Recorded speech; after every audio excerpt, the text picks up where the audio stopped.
Welcome to On The Prowl, Panthers Are Poised, episode 29, with very special guest David Dwork from the Hockey News. David, welcome. Thank you for stopping by, and thanks for being on again.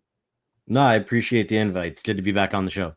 It's probably been one of the most interesting weeks in Panthers history. We start out with Seth Jones, and then we all get a surprise between 2:30 and 3 o'clock on Friday afternoon, and Brad Marchand is now a Florida Panther. I said, who would have ever thought that? Yeah, it's pretty unbelievable. It was kind of interesting being because all the media were kind of together waiting for Bill Zito to speak after the deadline hit at 3 o'clock, and that kind of came out of nowhere, and just kind of reacting in real time with everybody was pretty interesting and kind of a cool thing to be a part of. But it just kind of falls in line with everything that we've seen from Bill Zito since he came in 5.5 years ago. And that is he's knows what this team needs, not afraid to make big moves, and has a propensity of making moves that don't seem to hurt the team that badly in terms of their win now motive.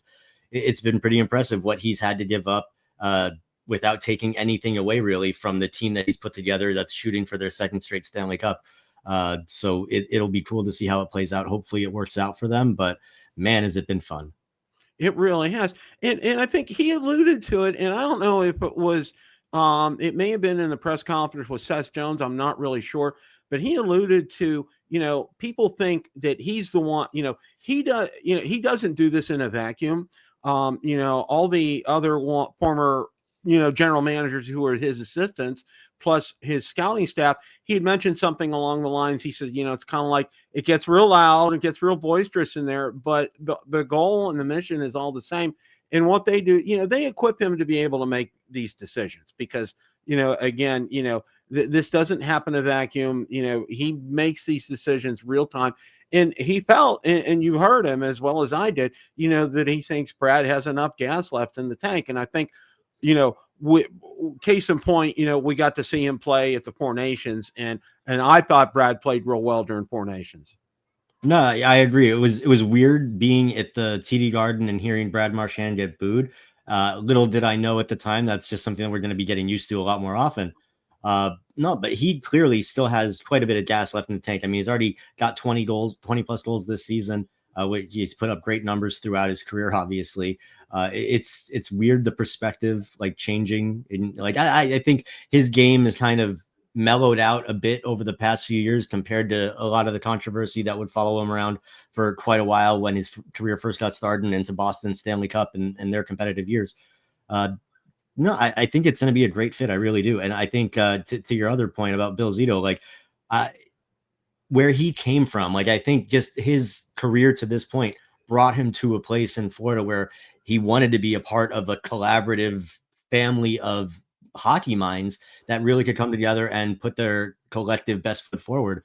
I mean, you think, he started an agency with Marcus Leto, or not Marcus Leto, I'm sorry, way back in the day, came up as an agent, got a job in a front office, was the AGM in Columbus, became their key negotiating guy. So he's been in all these different situations where he's had to collaborate and work with other people. And it just kind of has come together here in Florida, and the results kind of speak for themselves. Well, what was real interesting was it was Friday afternoon, and I'm good friends with Colby, Guy too, and Alex, and George. I talked to all you guys, and I pinged him, and I said, basically, so you think we're done? And he said, yeah. He said, basically, we got Seth Jones, and Seth Jones was really the piece that was missing for the Panthers, that right-handed defenseman, which are far and few between. We got him. And, it's a solid fit, really doesn't see anything else happening. And then, of course, we know what happened right after that. So, and Colby said this tweet didn't age well right after he put that out there. So, with that being said, your thoughts on the other pickups, and I also kind of want to touch on it too, because I know you're a goaltender at heart, and VTech last night. I mean, oh my gosh. And I said this before he even played, before he even probably put a uniform on. I said, it's going to make a world of difference for him when he has a good defense playing in front of him. Yeah, and his career to this point has kind of followed along that because he played on a much better team in Jersey, a really good team in Washington a few years back, and he was a very solid goaltender. He went to, the things kind of went south in New Jersey. He went to San Jose, which is, we've seen what's happened in San Jose the last few years. Fun team this year a little bit, but still can't keep the puck out of their net that well. Look what happened with Mackenzie Blackwood. He put up, marginal numbers, but he had some really good games there, goes to Colorado and takes off. So now, similar mindset with Vitek Vanacek. He's a veteran guy that's succeeded in this league. He succeeded in defensive systems before when he played over in Washington. So now he comes to the Panthers, and, the results kind of, at least on night one, listening to him after the game tell us, the second chances are getting cleaned up. The lanes are getting blocked. Guys are they're taking away opportunities. It must be night and day for him to go from a situation like San Jose to come to Florida where they're very much defense first, and to pull a shutout in his first game, I thought was a pretty cool welcome to the team. Yeah, one of only 3 Panthers to have done that in their debut, which is absolutely fantastic. And and Zito is, I think, one of the things I see him as famous as for these, getting these guys who are a perfect fit for the Panthers, but yet are under everybody's radar. Strum, for example. Okay. Watching him last night when he played, I think he was like 70% on faceoffs last night. I mean, it just, and I said, you know what? Okay, here we are. Let's say we're in a game 7, the finals again, and you want to you put him out there to win a critical faceoff. Okay, you have a guy that you pretty much can just about bet the bank that he's going to do that, and it's so critical. And he had several decent chances to score last night as well too. Yeah, he did have a couple of great A chances. And after the game, I actually asked him specifically about that, just in terms of, it's your first night with the team, and already you guys are putting together some of these really nice passing plays and coming up with, looks like some chemistry right off the bat. And, he kind of, in a very elegant way, kind of pooped on his time a little bit in San Jose. Just the way that he was like, well, it's nice where, you can put out a great effort, be responsible on the penalty kill, and your team doesn't lose, and you feel like, no, my effort kind of went for no. And he talked about Vanacek as well. He's like, you could go out there, but if you're on a team where you're giving up over 30 shots a game, you could make a lot of great saves and have a lot of great games, but you're still going to give up a lot of goals just by volume. So I think just in terms of, as you said, the fit, it's hard for a great face-off guy not to be a great fit on a playoff team. Like, I always, the first thought that always comes to mind is the 94 Rangers when they made all those moves at the deadline. One of the big ones that didn't get talked about a lot was they brought in Craig McTavish, who was this amazing face-off guy, and he won big face-off after big face-off for them on that run that they went when they got, against the Devils and then up against Vancouver.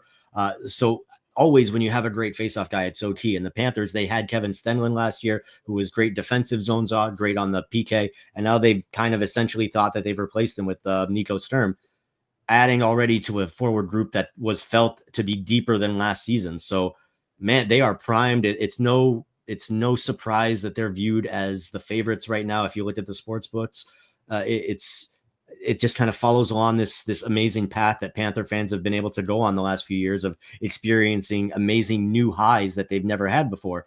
President's Trophy, Stanley Cup final back-to-back year. We win the Stanley Cup, and now it's just kind of like all happening. It's this progression, and always just go back. Bill Zito. Yeah. And, and I saw a stat, Money Puck, they had the Panthers ranked number 1 in power rankings. That came out today. I saw that, and I was like, okay. One of the other things, and I want to touch on Seth Jones a little bit here. He's had a couple of games as a Panther under his belt, and he's getting so comfortable with the system, jumping into plays. And I think one of the things that really made a difference for him, the weight of the world is off his shoulders now, because when he was with the Blackhawks, they put so much pressure on him. And here he can go and be himself. And I said to another one of my friends, I said, if he can come back to play kind of like he did when he was with the Blue Jackets and just kind of, amp that up. And I've seen it already from him. I mean, really. And he came close a couple times scoring as well, too. So he's really impressed me. Yeah, it's funny how they kind of follow suit with like a lot of guys that have been able to come to South Florida and escape that kind of pressure, whether it's Sam Bennett, Sam Reinhart, OEL last season when he came here. It's guys kind of just fall into the background a little bit, or even, Reinhart, 57 goals last year, but there was no pressure, no attention like that on him, which I guess is just kind of a compliment, if you want to call it that, to South Florida and not being the, the cauldron of media or whatever that like New York City or Toronto or those cities would be. But good for these guys, and we'll see how. Now that's just kind of making me think ahead a little bit, like what's going to happen when Brad Marchand throws his Panthers sweater on in a week or two, and now he's going to be a big name. Matthew Tkachuk is going to come back into the lineup in like 6 weeks or whatever it's going to be into the playoffs. So all this star power. Sasha Barkov, like he's the one that they looked at before, any of this, right? That's where the attention was. That's where it wasn't going to Bennett and Reinhart and those guys. And then Tkachuk comes in, and it's just pretty amazing what they've built here. It's really cool. And I always just go back to the appreciation of watching this team grow over the 30 years. And now I guess is their time. Well, and I've said this before, I've been watching hockey since 1972. And when you get the combination of a great ownership, a great general manager, coaches, assistant coaches, players, staff, and even announcers, and even all of you who cover them so well in the media. I mean, it's rare that you get this combination of things. And I put a tweet out there that I said, enjoy this, because it's very rare that you get all of this. Okay. And like you said, we're not in the cauldron of, say, like a New York City or a Los Angeles or Toronto, where, there's all these expectations here. And, one of the things that I also have to say is this too. Paul Maurice has always said, and I know he said this in one form or another, that the regular season is a marathon and not a sprint. Okay. And he knows when it's time to go ahead and put your foot down on the gas pedal and start going.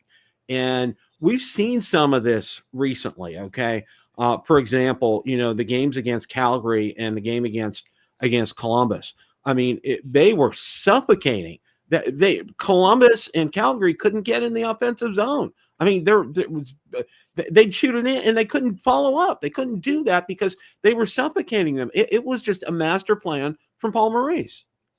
Yeah, and I think you kind of hit the nail on the head when you said that he understands that it's a marathon and not a sprint. That's why when they have situations like what happened in December and January, where half the team is either hurt or sick, and they're on this crazy road schedules where they're barely staying at home for more than a day or two at a time. Like, yeah, the team is probably going to struggle at those times, and it's going to be okay. And that, they're rounding back into form now. So I think he really does have his finger on the pulse of this team, much like the front office does.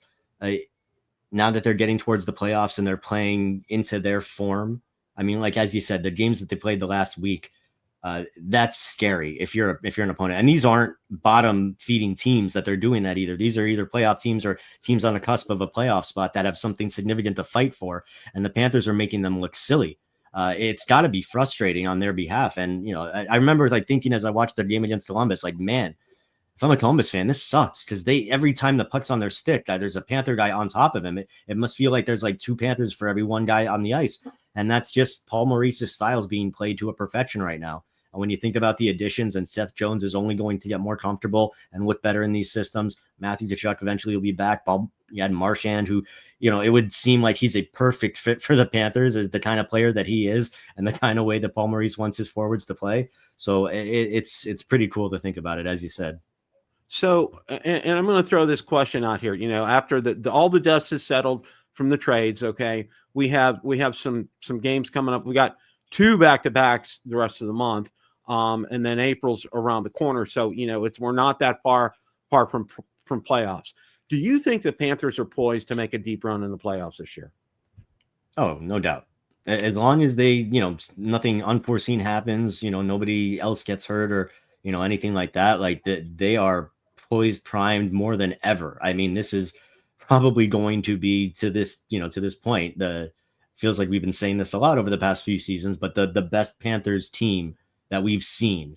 Once, if everybody's there, when you add Tkachuk and Marchand and Seth Jones to what they've already built, the only significant piece that they removed was Spencer Knight, who, like, significant to the team in terms of the future, but for the present, it's Bob's net when the playoff gets here.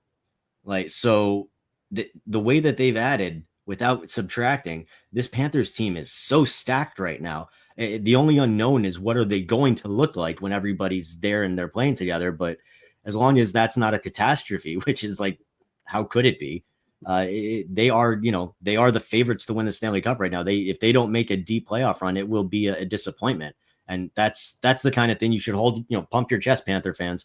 Like, you are the favorites. It's your cup to lose right now, which is welcome to the big time. As not welcome. You won a Stanley Cup, but that's it. I agree 100%. So playoffs are coming up. All right.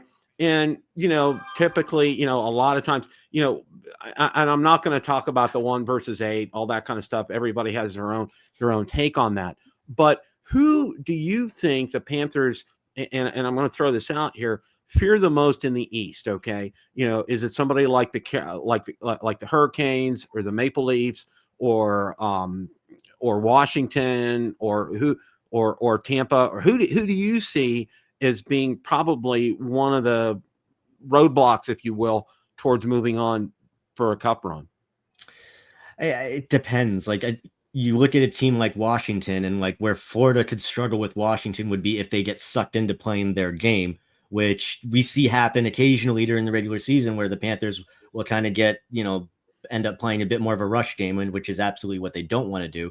So if they get sucked into a series like that, where something goes sideways and all of a sudden, like, they're not playing to their style, that could be bad. However, that probably is not going to happen. I wouldn't, it's hard to see a Paul Maurice playoff team that's now going to be going into their 3rd straight playoff year together that knows what to do when the time comes. Case in point, just going back to the Stanley Cup final last year and how they were able to snap back into form. It's hard for me to see that, but that would be concerning if they got there. So then you get into the concern of, like, okay, playing a team like Carolina or a team like Tampa Bay, one that can kind of try to throw your style a little bit back in your face, and that has a little bit more depth. Tampa Bay certainly added. They're pushing for it. They've been playing great. Vasi's looking like Vasi. Those teams are, a bit more of those playoff ready team that you would see to play that style. Washington almost reminds me a little bit of the Panthers President's Trophy winning team that was tons of fun, obviously a lot of success, but when the playoffs got around, things changed a little bit. Obviously the Panthers didn't have a guy named Alex Ovechkin, so always the X factor, but I think at the end of the day, it's just going to come down to, can the Panthers continue to play their style? If they can continue to tight gap up, forecheck, and do their thing, they should have the advantage on anybody they're going to face right now. They've built a hell of a roster. They really have. And conversely, I'm going to ask this question about a supposed going to the finals again. Who do you think they would match up well against in the West? Match up well against? I mean, would be let's say where you're going to probably go maybe 5, 6, 7 games kind of thing, where it's an even kind of a match. I'd love to see them go up against Winnipeg, just because it's a little bit of contrasting styles, but not so much. And you've also got like solid defense. You've got speed. You've got great goaltending. Like, it feels like it would be a pretty fun matchup. A team like Colorado, scares the hell out of anybody just because of not just the star power, but the elite, like top tier Hart Trophy, Norris Trophy type star power that they have, which could always put you over the top. And then I think Mackenzie Blackwood, the addition there, has been a huge X factor for them and something that really helped turn their season around. Edmonton's always a scary X factor. Obviously right now they're struggling, but you see what happened like last year, how they can get hot. Vegas, they've, not quite to the extent of Colorado, but they've still got some excellent players and they're playing some good hockey lately. Aiden Hill's been playing very well. But at the end of the day, if I got to pick, I just realized I didn't mention Dallas after the moves that they made. I'd like to see Winnipeg, Florida. I think that could go like 6, 7 games, I think. And then obviously Paul Maurice, that connection. So that would be probably a pretty fun series to go down. I agree.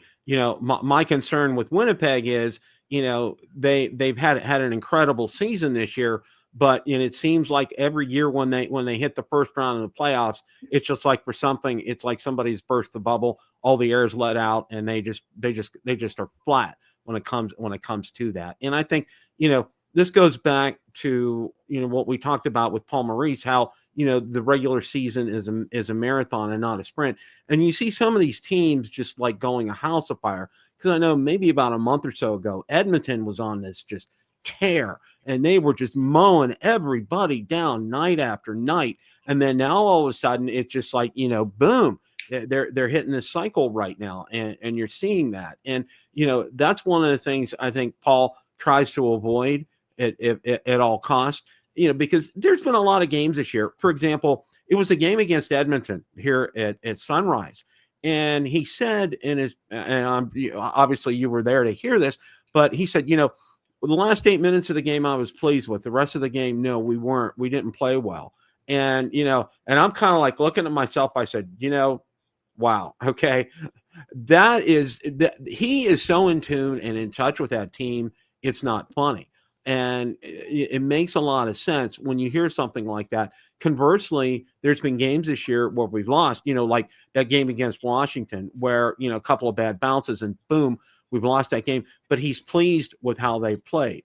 So, and I think, we kind of have to balance these kind of things out, going full pedal to the metal and letting your foot off the gas a little bit, but playing well, knowing, still playing well, but maybe not getting those breaks that you want and losing some games. Bottom line is you want to put yourself in a good position when it comes the middle of April, when playoffs are rolling around. So, so we can do well. Right now, I think the way things look, I think we end up against, Columbus right now. The way the schedule kind of looks right now. And, and I got to say this, because I lived in Columbus for 30 years. I was a season ticket holder up there. I know a lot about the organization and them, and I'm really happy that they've had this massive turnaround this year. And I said, when they hired Dean, I said, you know what, he's going to get them back into gear. And I think he's done a great job with that, they're a team not to take lightly, but you can see the difference when we watched the game the other night on, the Panthers compared to the Blue Jackets, and just their level and their poise and where they were at. And you could kind of hear it. And I did see some things from some of the Blue Jackets said, this is kind of like, they didn't come out and say it, but this is kind of like where we want to end up being, where the Panthers are, and get to that point. I would think that's what most teams are saying right now. The way that the Panthers have built up, like, not only a successful team that plays playoff style hockey and that has proven that it works, a team that has built a roster that is going to be together and be able to succeed in their prime for years to come, guys that have taken team friendly deals. Like, there are so many boxes that this team has checked off that any team would want to model themselves around. And I think that's kind of the way that it looks right now, is the Panthers have become the team of the league in so many ways. Which hearing and saying that in the moment is like, holy crap, I just said that. And it's like the truth about the Panthers right now. Like, they've come such a long way. But yeah, any team would be thinking that. And I think, kind of to your point about Paul Maurice, and like even he said the other day that, like, yeah, we're playing great right now, but we've also got a hellish schedule coming up with a lot of back-to-backs, and we know that we're going to have some ebbs and flows between now and the playoffs. Like, that's just, and he like you said, he gets it. He knows, like, as when he needs to get them at their best, that's what's important. And that's what they're going to try to do. And, as long as they don't have anything unforeseen happen, it should be falling right into the way that they want it to be. But yeah, it's just exciting to think about what's going to happen with the playoffs, just because this team is just built for success. It's fun. Oh, they are.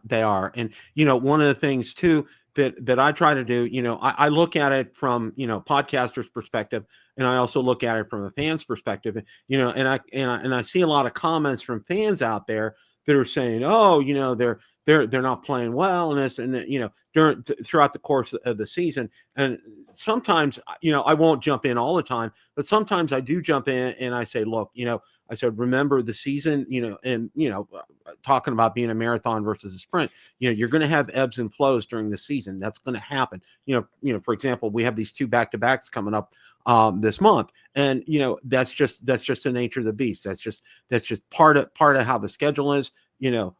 We have to deal with it, and they will deal with it.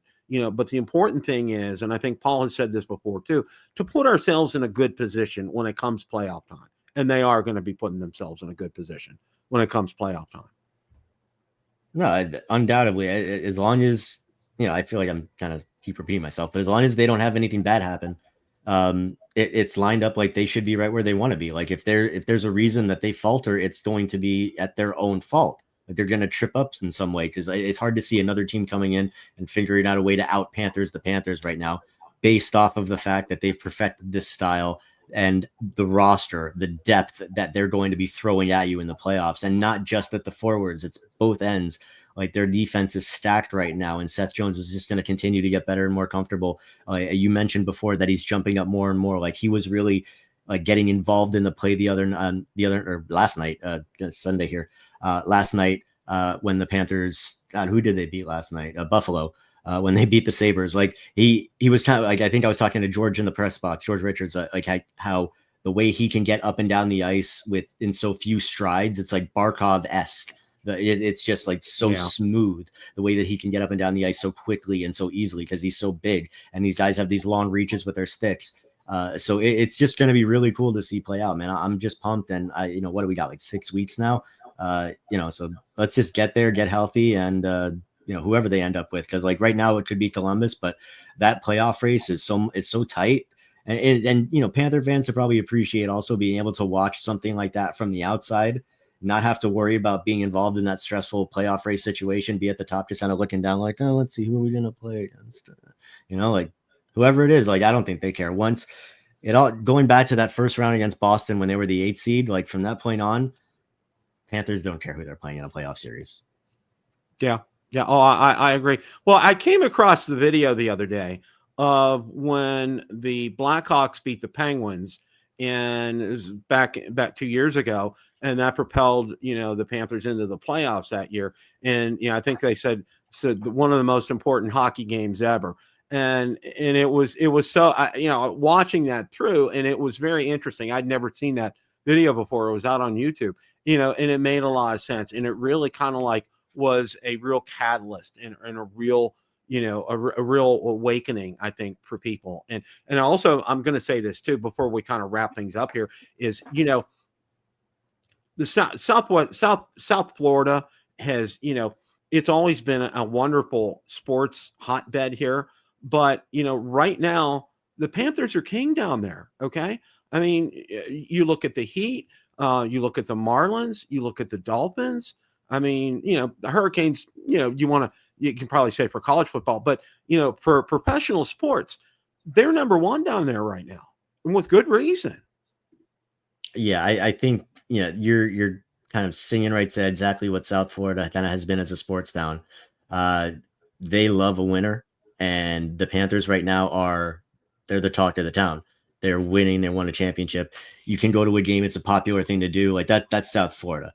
Like at its roots, we're a football town. And I believe that, right now football kind of is like, I mean, well, the Canes were okay last year until they weren't. And, we'll see what Carson Beck can do this year. And, the Dolphins are always, if the Dolphins ever can have any kind of similarly success to the Panthers, the Dolphins put a couple of successful playoff seasons together, this town will be draped in aqua and orange. I have zero doubt about that, no matter what else is going on. If the Dolphins are successful, the Heat and the Panthers could win simultaneous championships against the same city, like the rival teams.